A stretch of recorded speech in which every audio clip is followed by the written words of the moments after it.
날마다 나아갑니다. 내 뜻과 정성 모아서 날마다 기도합니다. 내 주여 내 맘 붙드서 그곳에 있게 하소서. 그곳은 빛과 사랑이 언제나 넘치옵니다. 괴로움과 죄가 있는 곳 나 비록 여기 살아도 빛나고 높은 저곳을 날마다 바라봅니다. 내 주여 내 맘 붙드서 그곳에 있게 하소서. 그곳은 빛과 사랑이 언제나 넘치옵니다. 의심의 안개 고치고 근심의 구름 없는 곳 기쁘고 참된 평화가 거기만 있사옵니다. 내 주여 내 맘 붙드서 그곳에 있게 하소서. 그곳은 빛과 사랑이 언제나 넘치옵니다. 험하고 높은 이 길을 쌓으며 나아갑니다. 다시금 기도하오니 내 주여 인도하소서. 내 주여 내 맘 붙드서 그곳에 있게 하소서. 그곳은 빛과 사랑이 언제나 넘치옵니다. 내 주를 따라 올라가 저 높은 곳에 우뚝 서 영원한 복락 누리며 즐거운 노래 부르리. 내 주여 내 맘 붙드서 그곳에 있게 하소서. 그곳은 빛과 사랑이 언제나 넘치옵니다. 192장입니다.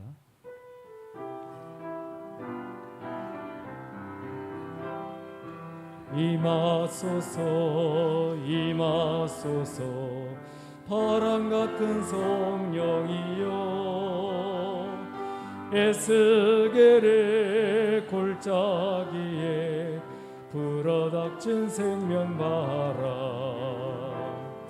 오순절날 다락방에 말씀으로 임하신 영 나의 영을 사로잡아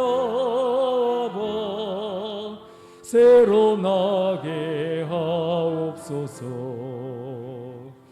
임하소서 임하소서 불과 같은 성령이여 불의 여로 임하셔서 진리 알게 하시옵고 불세례를 베푸시어 죄의 뿌리 소멸하사 거룩하고 깨끗하게 변화시켜 주옵소서. 임하소서 임하소서 생수 같은 성령이여 거친 돌에 샘이 솟고 사막에는 강을 흐르고 생수 같은 주의 성령 폭포같이 부어주사 내 속에서 생명수가 흘러나게 하옵소서. 아멘. 우리 다 같이 기도하겠습니다. 하나님, 우리가 기도할 때에 생수 같은 주의 성령을 부어주사 우리로 하여금 깨어있게 하여 주시되 밤이든지 낮이든지 늘 성령 충만하여서 주께 영광을 돌리며 승리할 수 있도록 인도해 주시기를 우리 주의 삼창 합심해서 기도하겠습니다. 주여 주여 주여. 아버지 하나님, 은혜와 사랑을 감사합니다. 하나님이 특별 새벽기도 마지막 날까지 주께서 우리를 강권적으로 역사하시고 붙드셔서 성령의 충만한 역사를 아버지 하나님 생명수와 같은 하나님의 말씀을 아버지 하나님 우리에게 허락하여 주셔서 그 말씀 붙들고 밤이든 낮이든 하나님 늘 주님과 동행하며 주님을 기쁘시게 드리는 저희들의 삶이 될 수 있도록 역사해 주시기를 소원합니다. 이 시간도 말씀을 듣는 길을 허락하여 주시고 주께 영광과 찬송 올려드리는 복된 삶이 될 수 있도록 또 이 시간 나라와 민족과 하나님 교회와 가정을 위하여 기도할 때에 우리 하나님 응답해 주시고 성령의 충만한 역사 가운데에 하나님 우리 하나님께서 함께하여 주시옵소서. 감사합니다. 예수님의 이름으로 기도합니다. 이 시간 임기수 장로님 기도해 주시고 이어서 청년부와 행복한 전도회 그리고 교육자 기도 특성하겠습니다. 참 좋은 실로구 계절 6월 첫 주간의 특별 새벽 기도회를 예비케 하시어 매일 새벽문을 열어 아름다운 성전에 나와서 하나님 말씀을 듣고 배우며 찬양하며 오늘 새벽 기도 마지막 날까지 하나님께 예배드릴 수 있도록 인도하심을 감사합니다. 이 새벽에 하나님께 예배드리고 기도하는 가운데 마가의 다락방에 맺던 성령의 불이 임하게 하셨던 것처럼 성령으로 충만케 하옵시고 하나님께 큰 영광을 올려드리는 거룩한 새벽 예배 시간이 되게 하옵소서. 우리들은 하나님께서 이루신 아름다운 세상에서 그 어느 때보다도 풍성함으로 살 수 있도록 하셨지만 우리는 급변하는 세상만을 쫓아 방향과 목적을 잃고 그저 대책 없는 열정과 내 경험, 내 지식이 최선인 양 하나님과 멀어져 살았습니다. 우리의 생각과 뜻대로 살아가고 있는 무지함과 어리석음을 회개하오니 용서하여 주시옵소서. 요즘 대한민국이 총체적으로 위기 상황인 듯 보입니다. 정치는 실종되고 물가는 올라 소상공인과 서민 경제는 파탄 지경에 이르렀습니다. 대북 전단과 오물풍선 살포, 시도 때도 없이 쏴대는 군사위성과 탄도미사일, 9.19 군사 충돌, 억제선언 파기 등 남과 북이 온통 강대강으로 치달아 한반도 평화를 위협하고 전쟁의 위험으로 불안이 가중되고 있습니다. 나라의 흥망성쇠와 전쟁은 주님의 손에 달려 있사오니 이 나라 이 백성들의 잘못을 용서하사 우리나라가 평화의 나라가 되게 하시고 진리의 길 예수님의 길로 가도록 인도하여 주시옵소서. 광주 성일교회가 이 땅에 세워져 하나님 말씀이 우리에게 임하여 우리를 거룩하게 하시고 교회와 성도가 연합으로 일치되어 기쁨과 선이 보존되게 하시며 또한 주님께서 천국을 위해 보존 기족하신 주님의 은혜에 감사합니다. 광주 성일의 가족 모두가 하나님 말씀을 바라보며 오직 믿음으로 주 앞에 나와 예배드리고 기도하는 가운데 더욱더 강대하고 담대하게 하여 주시옵소서.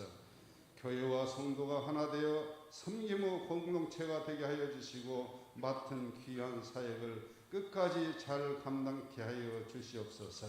날마다 생명의 말씀 선포하시는 담임 목사님을 기름 부어 세워 주셨사오니 영육간에 강건케 하여 주시고 교회를 경곡해 세워나갈 때에 성령으로 충만케 하시어 말씀을 대언하실 때에 능력 있게 하시고 선포하신 말씀 가운데 온 성도들이 은혜를 받아 큰 기쁨과 감사가 넘쳐 오늘도 승리하는 날이 되게 하여 주시옵소서.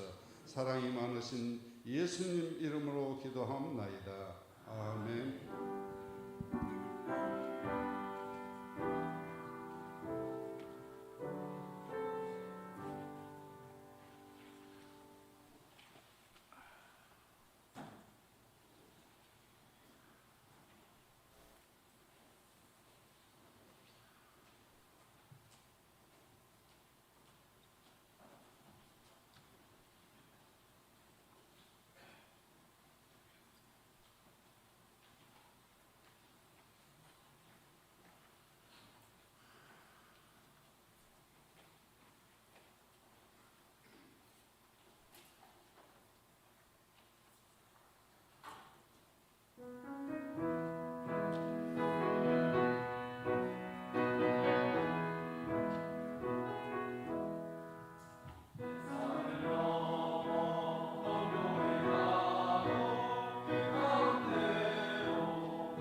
감사합니다. 우리 수빈이 임신했는데 위해서 기도 많이 해주시기 바랍니다. 요한복음 18장 24절에서 32절.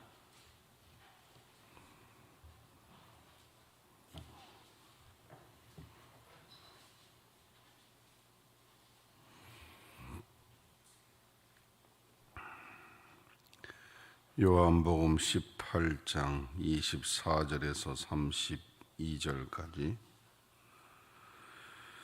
다 같이 봅니다. 안나스가 예수를 결박한 그대로 대제사장 가야바에게 보내니라. 시몬 베드로가 서서 불을 쬐더니 사람들이 묻되 너도 그 제자 중 하나가 아니냐? 베드로가 부인하여 가로되 나는 아니라 하니 대제사장의 종 하나는 베드로에게 귀를 베어버리운 사람의 일가라. 가로되 네가 그 사람과 함께 동산에 있었던 것을 내가 보지 아니하였느냐? 이에 베드로가 또 부인하니 곧 닭이 울더라. 저희가 예수를 가야바에서 관정으로 끌고 가니 새벽이라. 저희는 더럽힘을 받지 아니하고 유월절 잔치를 먹고자 하여 관정에 들어가지 아니하더라.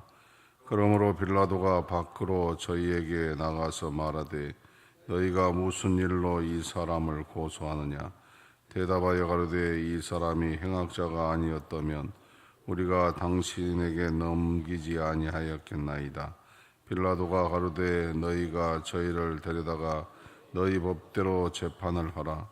유대인들이 가로되 우리에게는 사람을 죽이는 권이 없나이다 하니 이는 예수께서 자기가 어떠한 죽음으로 죽을 것을 가리켜 하신 말씀을 응하게 하려 함이라라. 아멘. 차로 인사하시죠. 오늘도 복된 하루 되시길 바랍니다.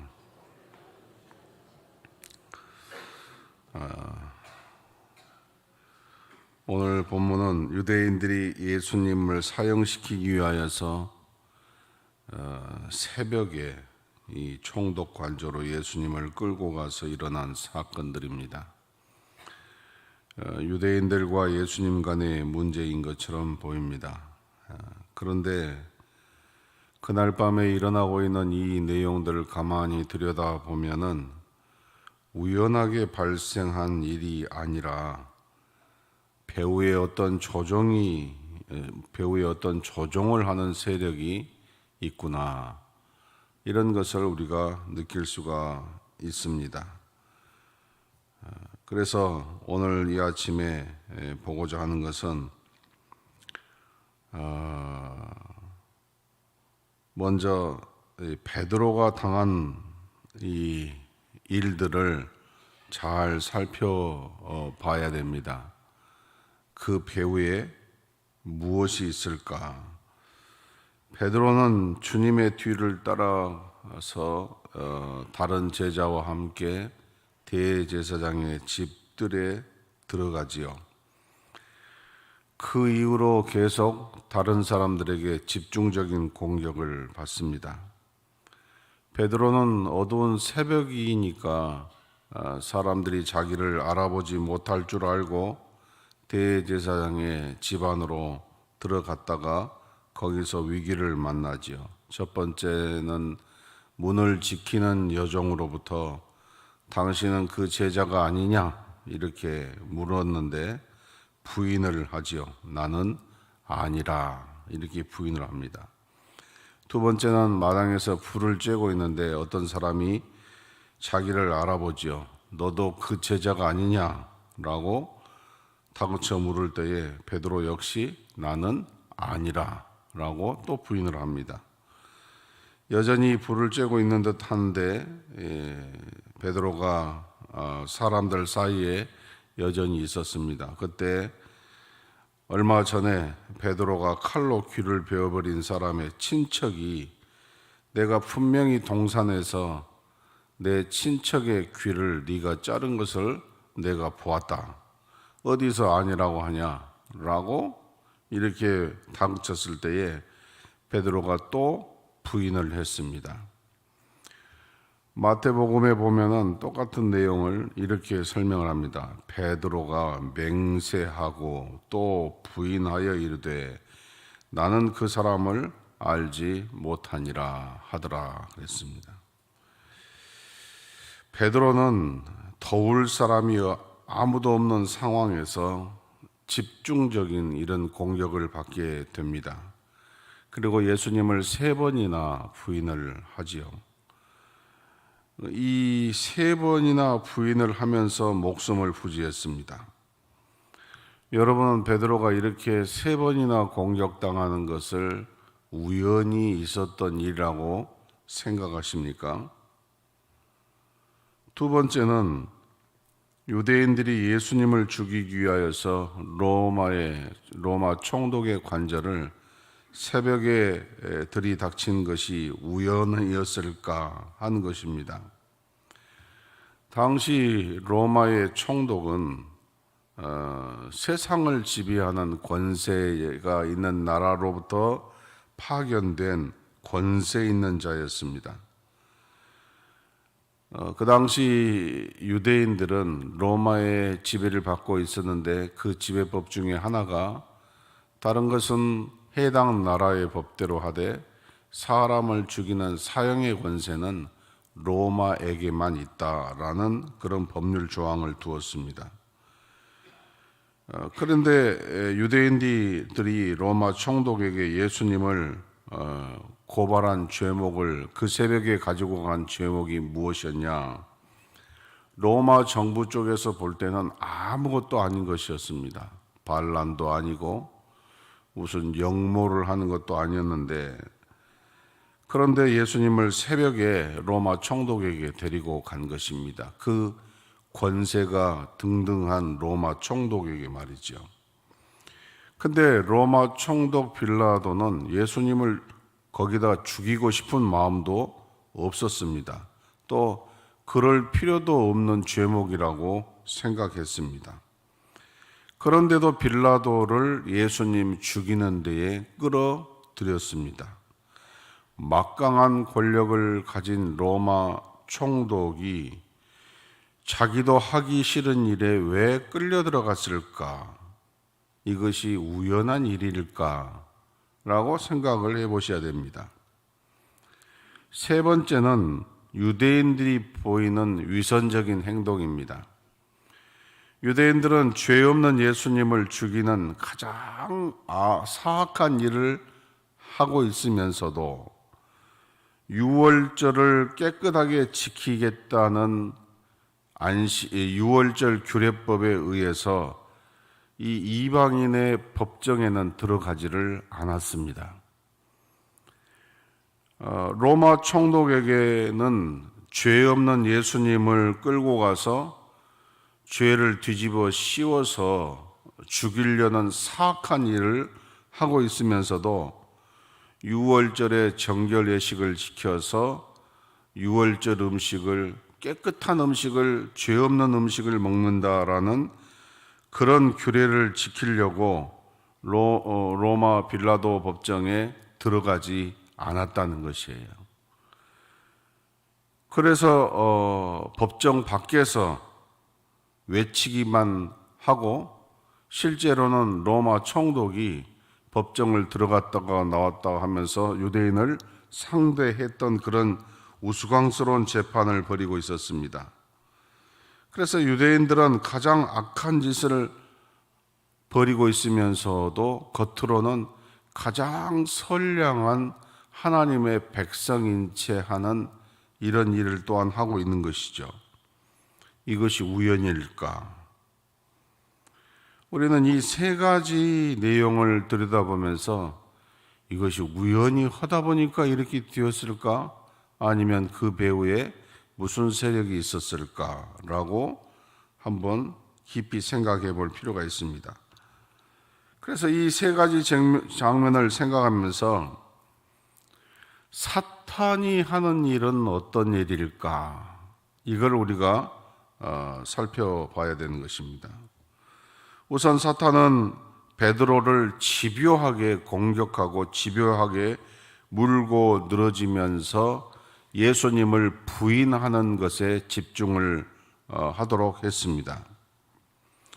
또 빌라도 로마 총독에게는 총독의 약점을 잡아서 끌어들여서 결국 예수님을 사형으로 몰아가도록 했습니다. 그러면서 이 일을 모의하는 유대인들은 한 손으로는 사악한 짓을, 한 손으로는 거룩하지 않은 위선을 떨면서 자기들이 하는 일이 마치 의로운 일을 하는 것처럼 착각하게 속아 넘어가도록 끌어들이는 일을 했습니다. 무엇을 깨닫게 됩니까?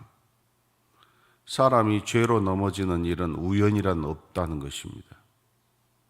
오늘날도 기도하고 예배드리고 나서 사람을 헐뜯고 또 사람을 무시하고 사람을 욕하는 것과 똑같은 것입니다.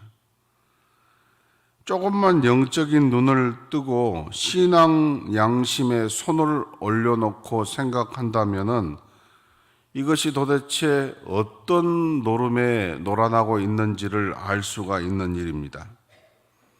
특별히 우리가 자주 말하는 우연이라는 사건 뒤에 사탄이 그 배후에 있다는 것을 누구보다도 잘 알 수가 있습니다. 사탄은 이 우연이라는 것, 요행이라는 것 뒤에서 우리에게 어떻게 행동을 하고 있느냐? 사탄은 성도의 길목을 지키고 있다가 성도가 약해질 때에 공격하는 것이 사탄이 하는 일이라는 것입니다. 이스라엘 백성들이 광야 행군을 할 때에 사탄이 하는 일은 맨 뒤에 떨어져 가는 노인들과 여인들과 어린아이들을 공격하는 일을 했었습니다.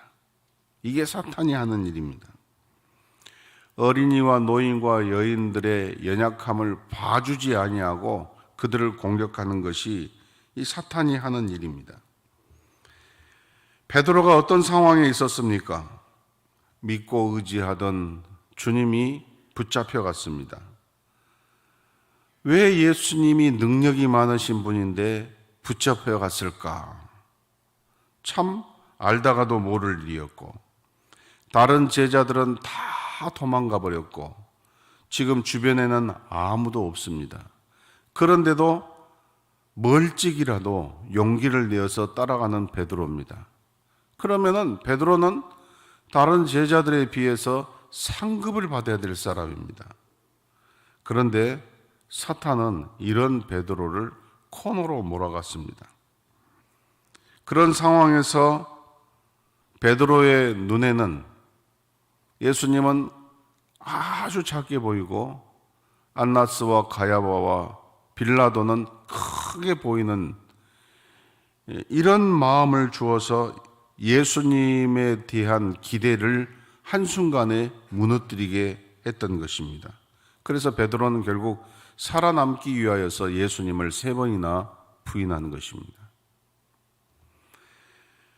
베드로가 그 짧은 시간에 예수님을 부인한다는 것은 지나간 3년 동안에 예수님을 따라왔던 흔적과 참 네가 잘하였도다, 네가 그렇게 말한 것은 네가 한 것이 아니라 네 안에 계신 성령께서 너로 하여금 그렇게 말씀하게 한 것이다라는 이 귀한 고백조차도 한순간에 물거품을 만드는 일들이었습니다. 사탄은 이렇게 신자가 어려움이 있을 때에 그래 그 어려움 끝나면 한바탕 붙자, 이게 아닙니다. 어려움이 있을 때에 위협하고, 어려움이 있을 때에 주님과 멀어지게 만들고, 어려움이 있을 때에 믿음을 무너뜨리는 일이 사탄이 하는 일입니다. 더 이상 주님을 바라보는 것이 아무 의미 없도록 만드는 것, 그래서 직면한 어려움만 크게 보이는 것, 이것이 사탄이 하는 일입니다. 또 사탄이 하는 일은 무엇냐? 목적을 이루기 위하여서 모든 수단과 방법을 다 동원한다는 것입니다. 거짓말, 협박, 불법, 이것을 밥 먹듯이 하는 것이 사탄이 하는 일입니다. 로마 총독이 어떤 사람이라고요? 당시 세상을 지배하던 로마 황제의 대리자입니다. 누가 감히 총독에게 대항할 수가 있겠습니까? 그런데 사탄은 로마 총독의 약점을 붙잡고 있습니다. 그 약점이 무엇입니까? 유대인들을 시켜서 총독을 협박합니다. 자기가 왕이라고 하는 사람을 그대로 두는 것이 황제의 충신이라고 생각하십니까? 이렇게 악을 쓰도록 만든 것이죠. 로마 총독에게 가장 큰 약점이 무엇이냐? 자기가 로마 황제에게 잘못 보여서 황제로부터 면직당하는 것입니다.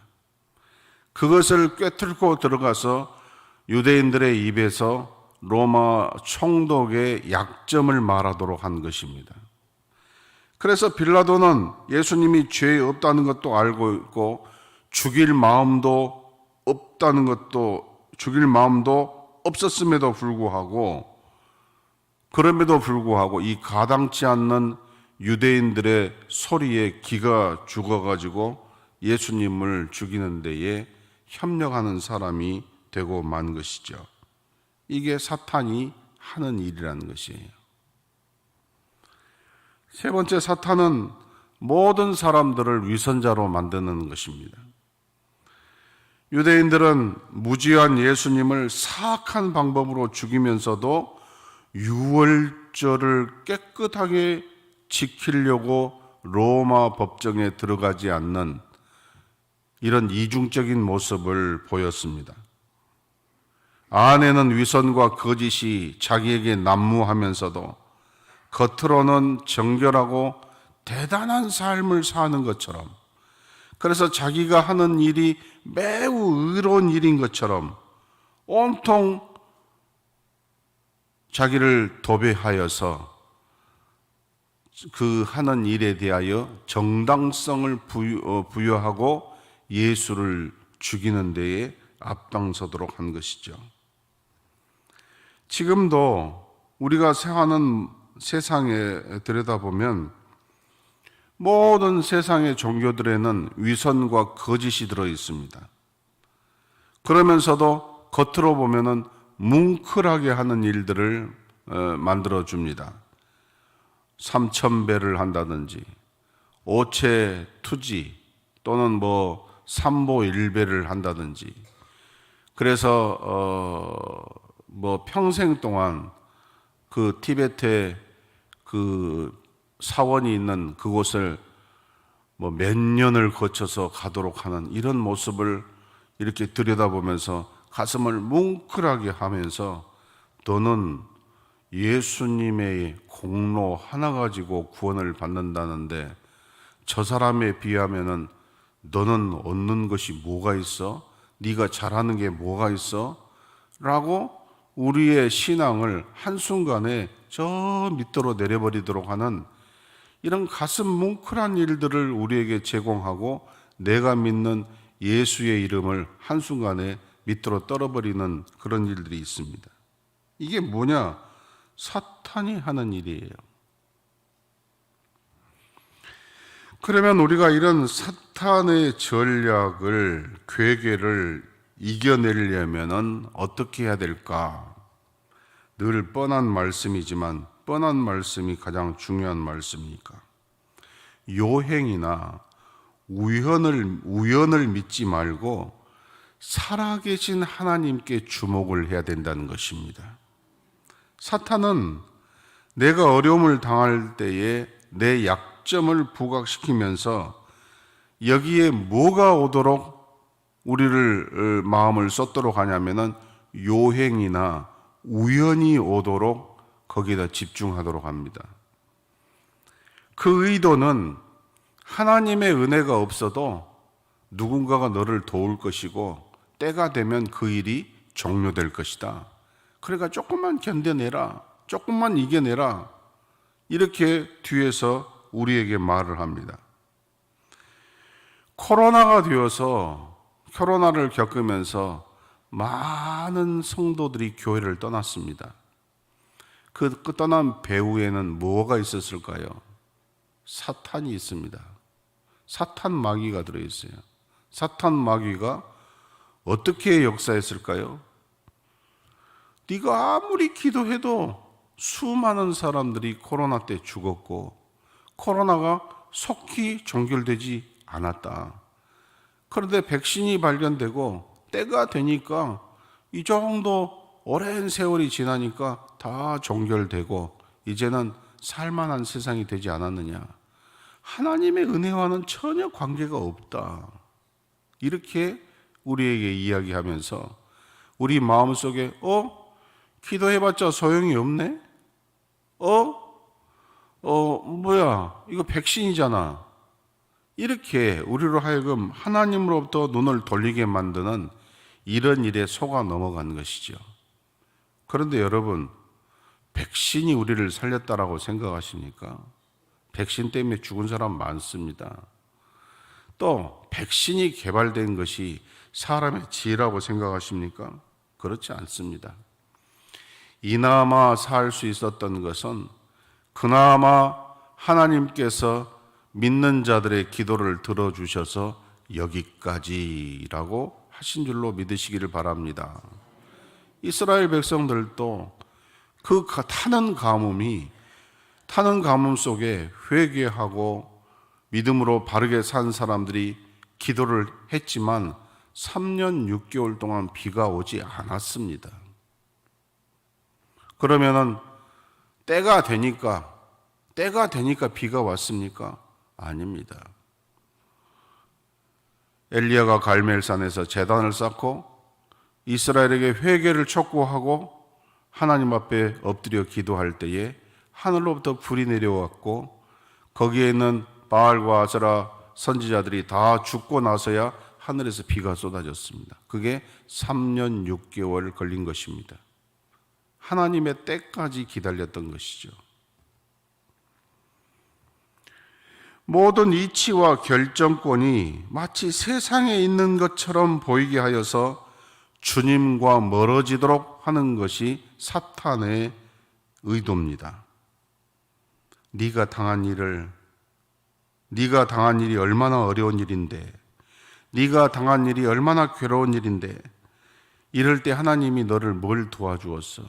그때 너한테 하나님이 뭐라고 말씀하시던, 네가 사랑하는 사람을 잃고 네가 지금까지 쌓아왔던 것이 한순간에 무너지고 네가 이토록 고통을 당하고 있는데 하나님께서 너를 도와준 게 뭐가 있어? 라고 우리로 하여금 의심을 갖게 하는 거죠. 여러분, 그런데 우리가 약한 것은 이미 다 아는 내용 아닙니까? 우리가 다 약합니다. 얼마만큼 약하냐? 사탄이 오른밤을 때리면 맞아야 되고 왼밤을 때리면 맞아야 됩니다. 사탄이 내 겉옷과 속옷을 뺏어가면 다 줘야 되는 존재입니다. 사탄이 나를 부려먹으면 오리 아니라 심리도 가야 됩니다.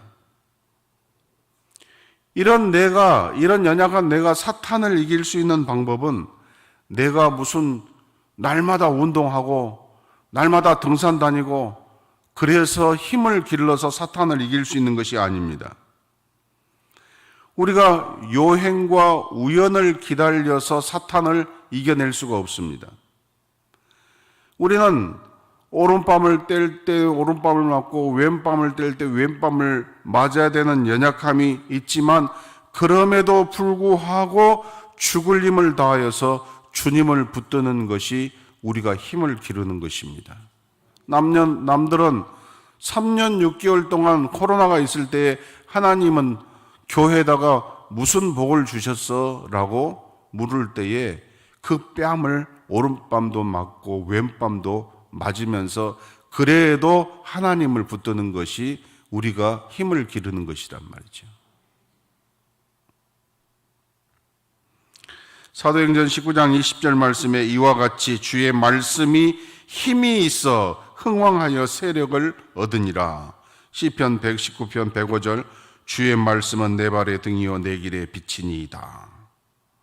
이렇게 분명히 말씀이 있으니 반드시 말씀이 승리한 날이 올 것이다 라는 믿음을 갖고 내 겉옷을 뺏어가고 내 속옷을 뺏어가더라도 끝까지 하나님의 말씀을 붙드는 것이 사탄을 이길 수 있는 방법이라는 것입니다.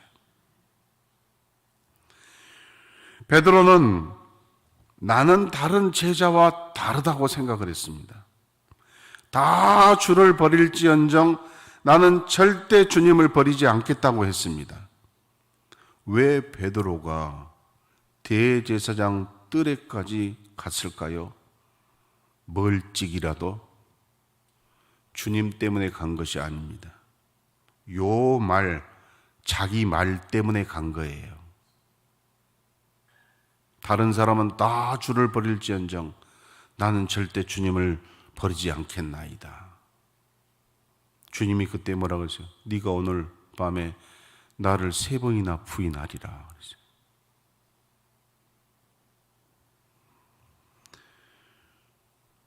그 말을, 그 강함을 선포하다가 사탄에게 집중 공격을 받은 것이에요. 자신을 믿는 사람은 결국 넘어집니다. 내 신앙인가, 내 의인가, 아니면은 주의 의인가 잘 구별하고 살아야 됩니다.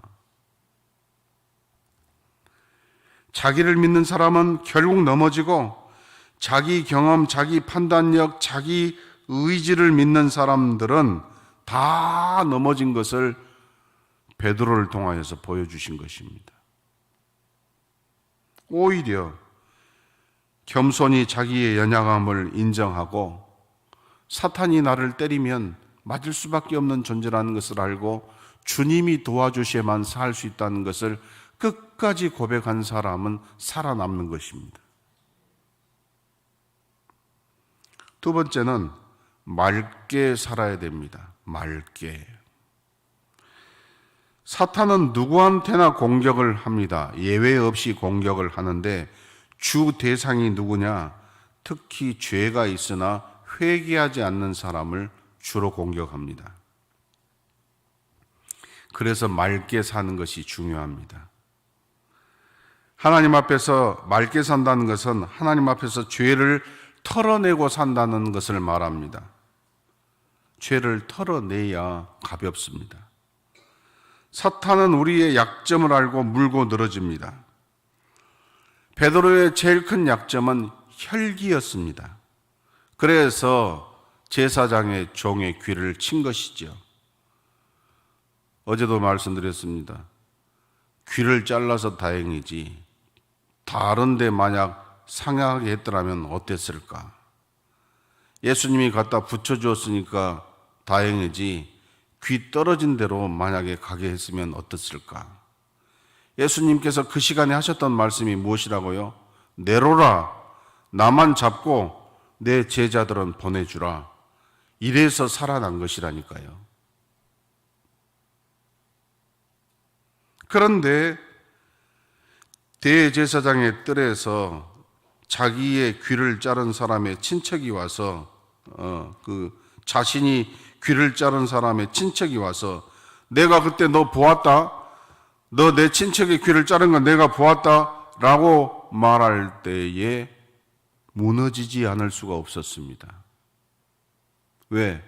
그 약점의 문제가 해결되지 않았기 때문이죠.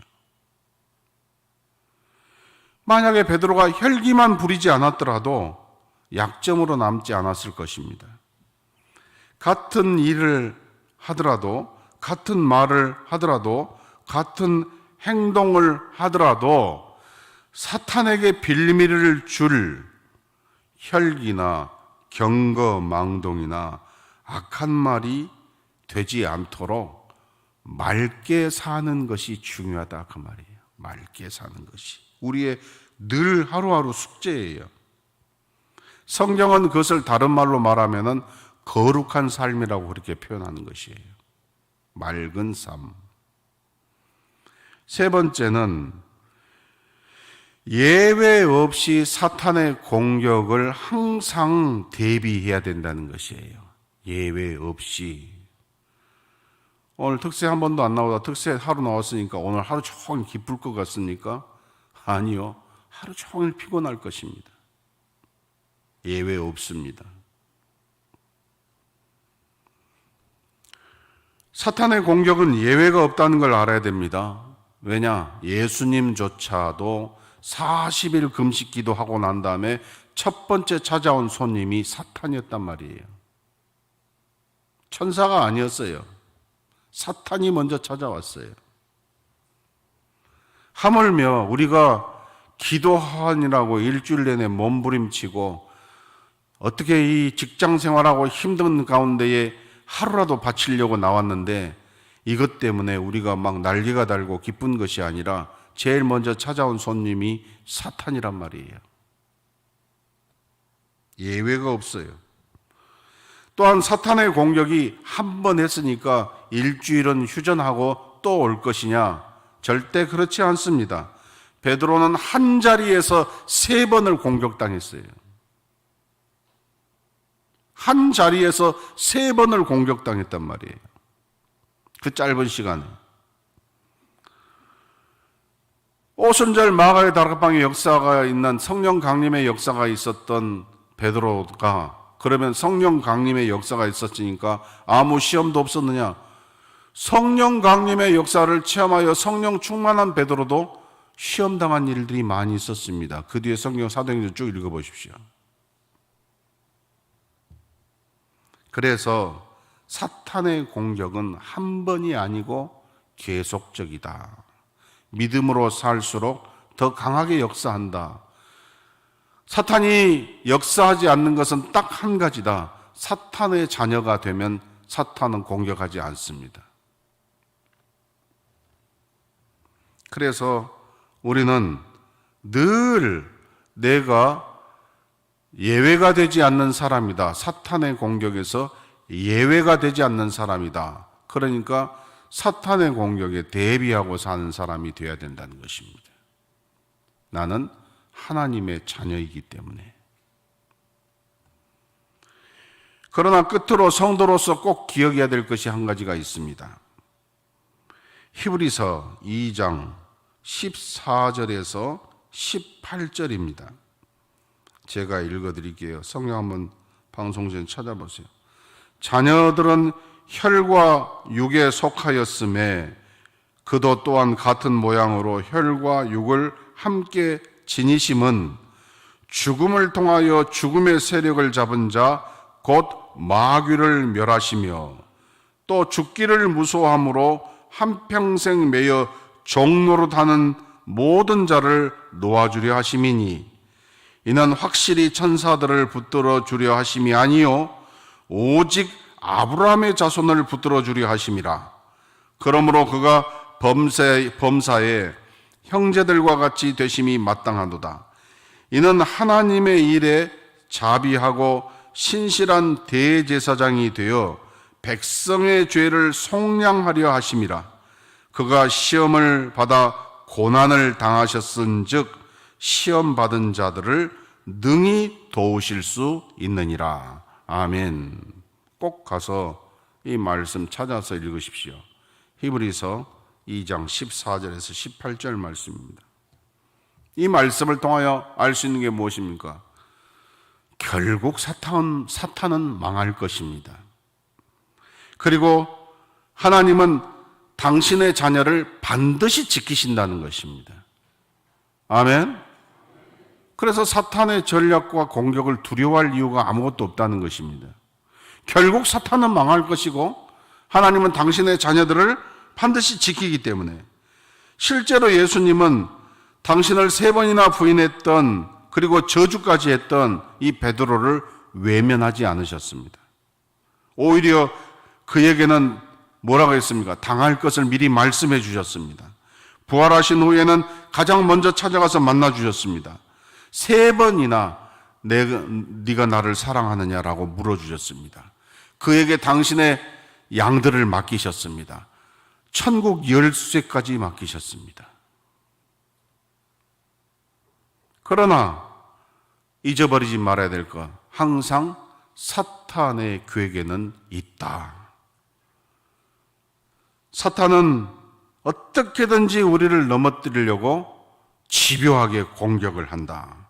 그러나 우리가 공격당해도 두려워하지 말 것은 목숨을 걸고 주님과 주의 말씀에 매달리는 자는 조금 전에 시험받은 자를 능히 도우실 수 있느니라 라고 말씀하셨기 때문입니다.